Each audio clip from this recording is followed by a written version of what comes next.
주님, 우리의 찬양을 주의 병에 담으소서. 찬송가 204장으로 하나님께 찬양 드리겠습니다.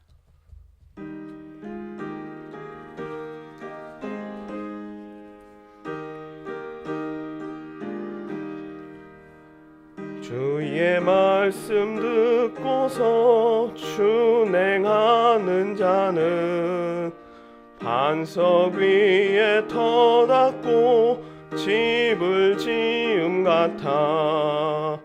비가 오고 물나며 바람 부딪혀도 반석 위에 세운 집 무너지지 않네.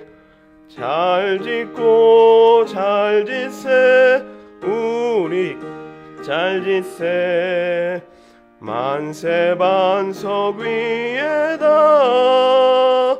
우리 집 잘 짓세.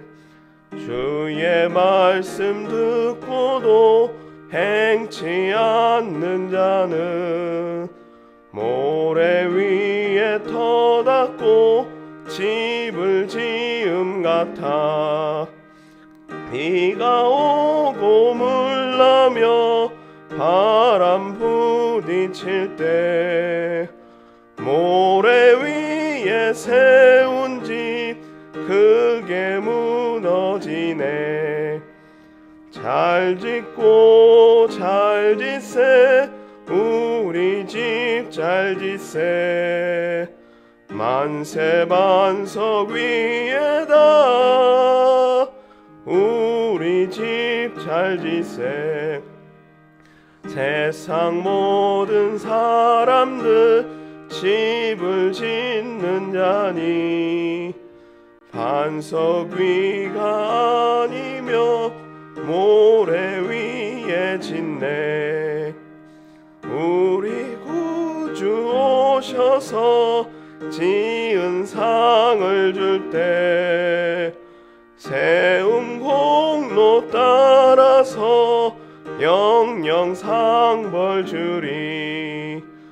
잘 짓고 잘 짓세 우리 집 잘 짓세. 만세 반석 위에다 우리 집 잘 짓세. 주님, 우리의 기도를 주의 병에 담으소서. 기도문으로 함께 기도드리겠습니다. 죄 많은 인생을 위해 아들을 내어주신 하나님, 하나님의 사랑을 알지 못하고 여전히 죄인처럼 살아왔던 모습을 고백합니다.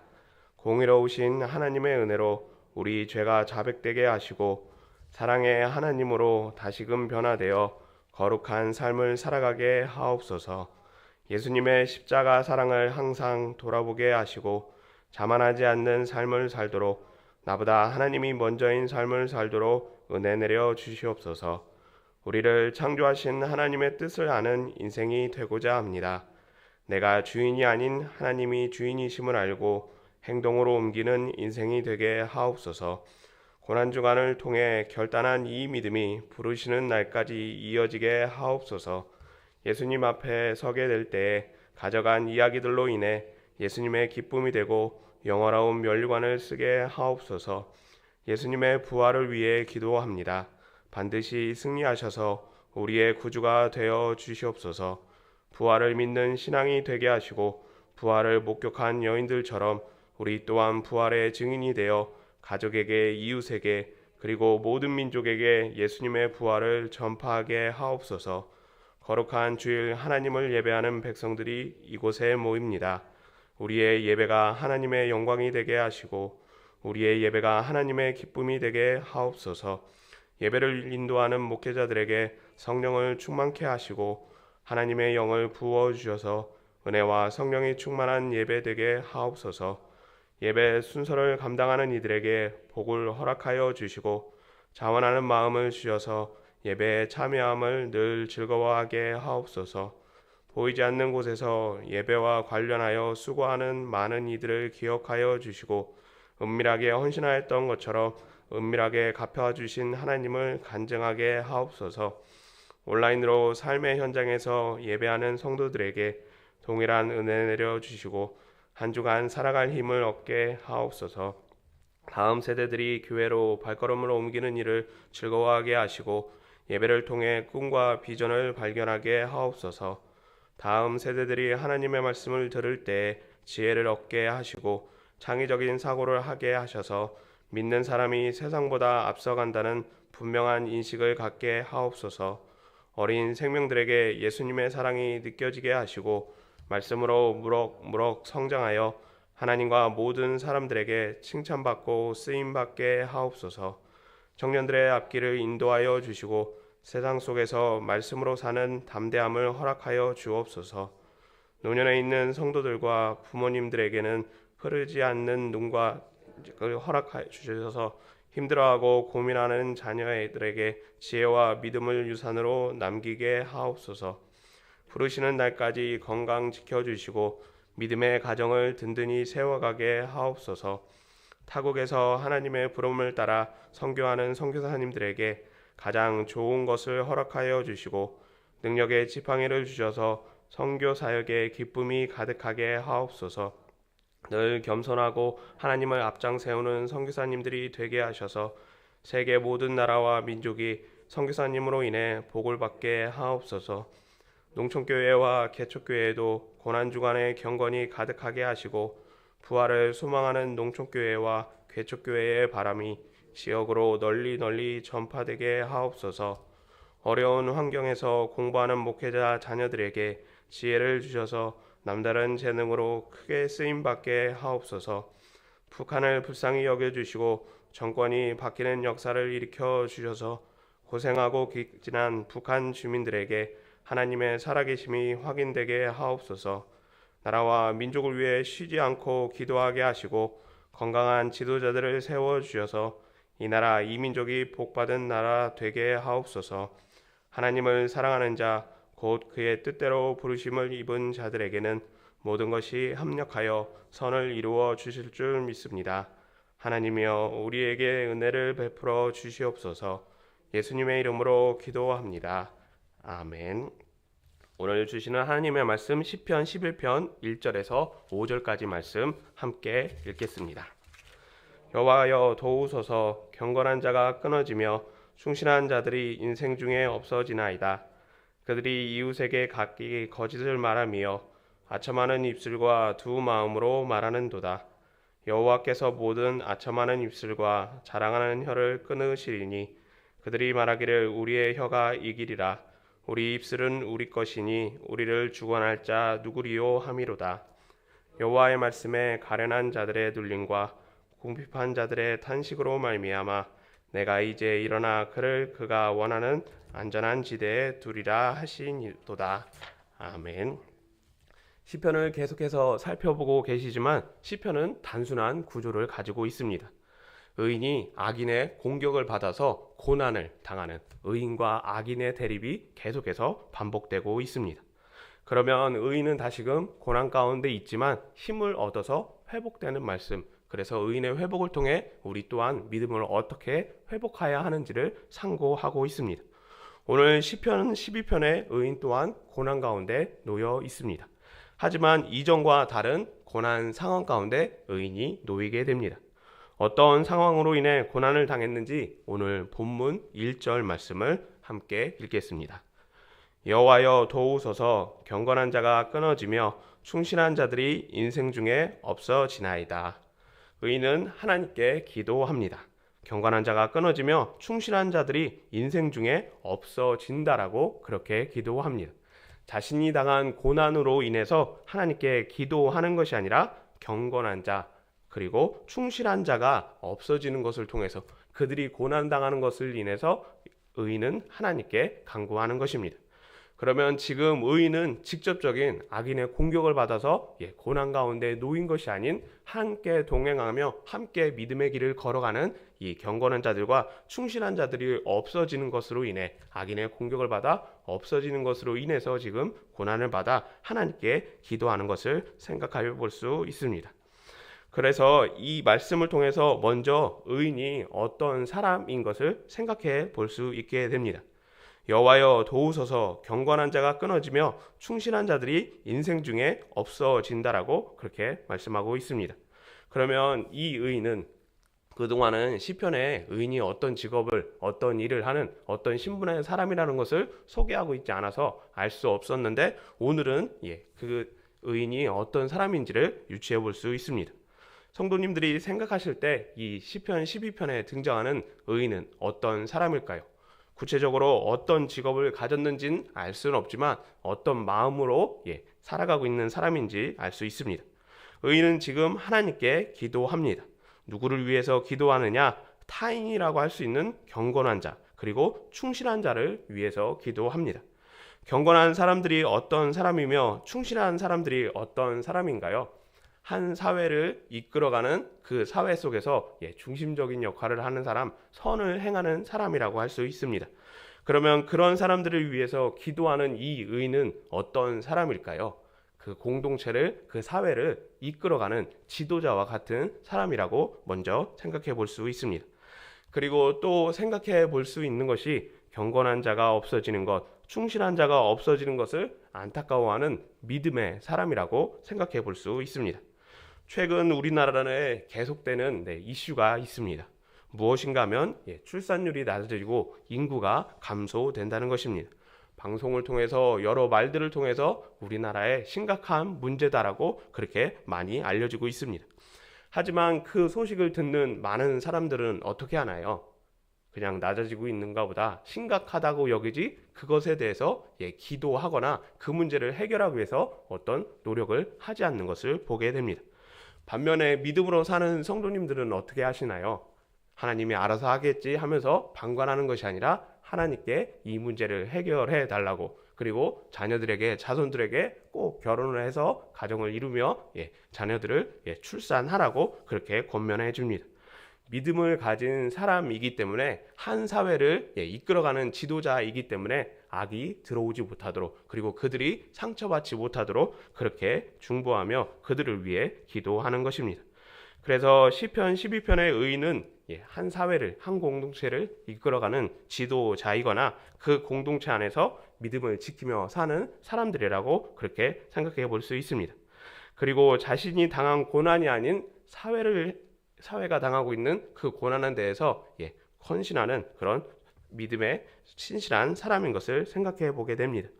그러면 왜 경건하게 삶을 살아가는, 그리고 충실하게 삶을 살아가는 사람들이 더 번성하고 많아져야 되는데 그들이 점점 없어지는 것일까요? 오늘 본문 2절에 말씀하고 있는데 2절 말씀 함께 읽겠습니다. 그들이 이웃에게 각기 거짓을 말하며 아첨하는 입술과 두 마음으로 말하는 도다. 바로 악인들이 충실한 자와 경건한 자들에게 거짓을 말하며 아첨하는 입술로 말하고 두 마음으로 말하기 때문입니다. 두 마음으로 말한다는 것은 겉과 속이 다른 것을 말합니다. 말하는 것도 의도가 다른 이중적인 인격적인 모습으로 나아가는 것입니다. 악인들의 거짓말로 인해 경건한 자와 충실한 자들이 상처를 받아서 사라지고 있는 것입니다. 악인은 의인을 때리거나 혹은 경건하고 충실한 자들의 재산을 뺏는 물리적인 어떤 행동을 취하지 않았습니다. 하지만 그럼에도 불구하고 말 한마디로 인해서 의인은 상처를 받게 되고 그리고 경건한 자와 충실한 자도 상처를 받아 그런 삶을 살아가지 않는 사회가 점점 악한 모습으로 변하는 그런 영향력을 행사하는 것을 보게 됩니다. 화면으로 준비하였는데요. 지난 2009년 MBC 방송국에서 한글날을 맞이해서 특집 실험 다큐 말의 힘이라는 것을 방송하였습니다. 사진으로 준비되어 있는데 어떤 실험을 했느냐? 보시는 것처럼 두 개의 밥을 준비하였습니다. 그리고 한쪽 밥에는 고맙습니다, 감사합니다, 사랑합니다, 당신 때문에 행복합니다 하는 좋은 말들을 계속해서 들려주었다고 합니다.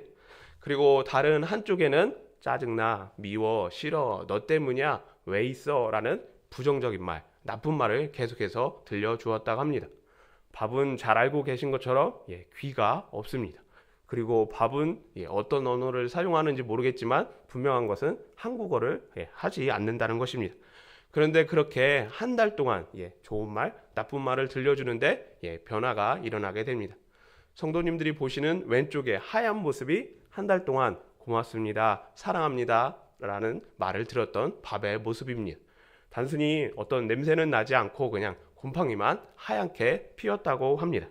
반면에 오른쪽에 검게 변한 것이 짜증나, 미워, 싫어하는 나쁜 말을 들은 밥의 모습이라고 합니다. 형태적으로 볼 때 보기 싫게 흉악하게 변했을 뿐만 아니라 악취를 풍기는 그런 상태였다고 합니다.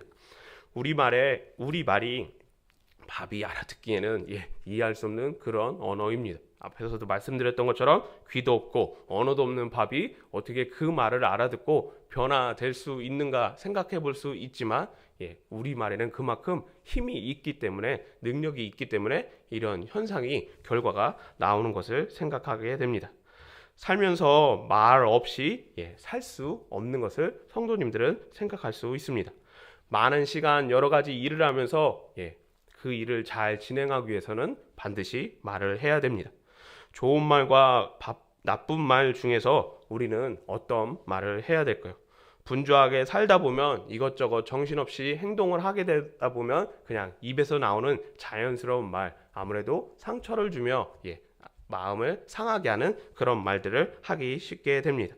항상 말을 할 때 좋은 말을 할 수 있도록, 격려하는 말을 할 수 있도록 먼저 생각해보고, 저 사람이 어떤 상황이며 어떤 말을 해줄 때 기쁠까 하는 먼저 생각을 하고 말을 한다라면 우리의 말이 그 영혼을 살리고 구원하는 일에 큰 힘이 될 수 있을 것입니다.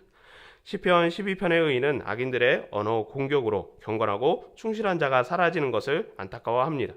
그리고 이 문제를 해결하게 되는데 어떻게 해결했는지 오늘 본문 5절 말씀 함께 읽겠습니다. 여호와의 말씀에 가련한 자들의 눌림과 궁핍한 자들의 탄식으로 말미암아 내가 이제 일어나 그를 그가 원하는 안전지대에 두리라 하시도다. 여호와의 말씀으로 말미암아 경건한 자와 충실한 자들이 안전지대에 놓이게 된다라고 말씀하고 있습니다. 다시 말해서 회복을, 고난을 이겨낼 수 있는 비결은, 말로 인해서 상처받았을 때 그것을 해결하는 비결은 하나님의 말씀밖에 없다는 것입니다. 느헤미야가 성벽을 재건하고 난 후에 제일 먼저 한 일이 무엇인가 하면 학사 에스라를 초청하여 백성들에게 하나님 말씀을 들려주는 것입니다. 이제 성벽도 재건되고 다시금 예루살렘이 회복됐으니 열심히 하자고 격려하는 것이 아니라 하나님의 말씀을 들려주는 일을 하였습니다. 그러자 백성들이 어떻게 되나요? 느헤미야의 권면에 의해서 변화되는 것이 아니라 하나님의 말씀을 들은 백성이 울라고 하지 않았음에도 불구하고 울게 되고 스스로 죄를 자복하며 무엇보다 다시금 거룩한 삶으로 돌아가는 그런 모습을 보이게 됩니다. 상하고 고난당하고 아픔이 있는 성도를 살릴 수 있는 것은 하나님의 말씀입니다.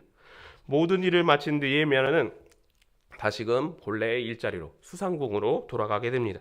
그런데 얼마 되지 않아 백성들이 다시금 예전처럼 돌아갔다는 소식을 듣게 됩니다. 그리고 다시금 예루살렘으로 돌아온 느헤미야는 어떤 일을 단행하게 되나요? 다시 사회를 바로 잡으려는 어떤 운동을 펼치거나 어떤 조치를 취하는 것이 아니라 율법을 재정비하여서 백성들에게 그 율법을 실행할 수 있도록 율법을 들려주는 그 일을 하게 됩니다. 그 결과 다시금 예루살렘은 이전처럼 돌아가게 됩니다. 망하고 상한 것에, 안 되고 고쳐야 되는 것에 해결이 있다면 그것은 하나님의 말씀이라는 것입니다. 충실한 자와 그리고 경건한 자가 다시금 말로 인해 받은 상처를 회복할 수 있는 길도 하나님의 말, 언어를 담아서 그들을 격려하고 위로하는 것이 유일한 방법이라는 것입니다. 우리가 말을 할 때 여러 가지 말들을 할 수 있습니다. 이왕에 말씀을 하신다면 복음의 언어를 담아 말씀하셨으면 합니다. 그리고 하나님의 말씀으로 그들에게 말을 하고 들려주셨으면 합니다. 그때 우리가 전한 한마디의 말을 통해 한 영혼이 생명을 얻으며 무엇보다 한 영혼이 천국 백성으로 인침을 받는 귀한 구원의 역사가 가득하기를 예수님의 이름으로 축복합니다. 사랑과 은혜가 많으신 하나님 아버지, 많고 많은 자들 가운데 우리를 하나님의 백성으로 불러주시고 하나님 말씀을 전파하는 청지기로 삼아주심에 감사합니다. 하나님의 말씀으로 많은 영혼들을 위로하고 구원하는 믿음이 될 수 있도록 은혜 내려 주시옵소서. 오늘 하루 종일 하나님을 찬양할 때 구원의 기쁨이 가득하게 하여 주시고 무엇보다 종료주의를 통해서 그리고 고난주간을 통해서 예수님의 십자가를 깊이 묵상하며 함께 동참하는 믿음이 될 수 있도록 은혜 내려 주시옵소서. 예수님의 이름으로 기도드리옵나이다. 아멘. 주님 가르쳐 주신 기도입니다. 하늘에 계신 우리 아버지, 아버지의 이름을 거룩하게 하시며 아버지의 나라가 오게 하시며 아버지의 뜻이 하늘에서와 같이 땅에서도 이루어지게 하소서. 오늘 우리에게 일용할 양식을 주시고 우리가 우리에게 잘못한 사람을 용서하여 준 것 같이 우리 죄를 용서하여 주시고 우리를 시험에 빠지지 않게 하시고 악에서 구하소서. 나라와 권능과 영광이 영원히 아버지의 것입니다. 아멘. 자유롭게 기도하시겠습니다.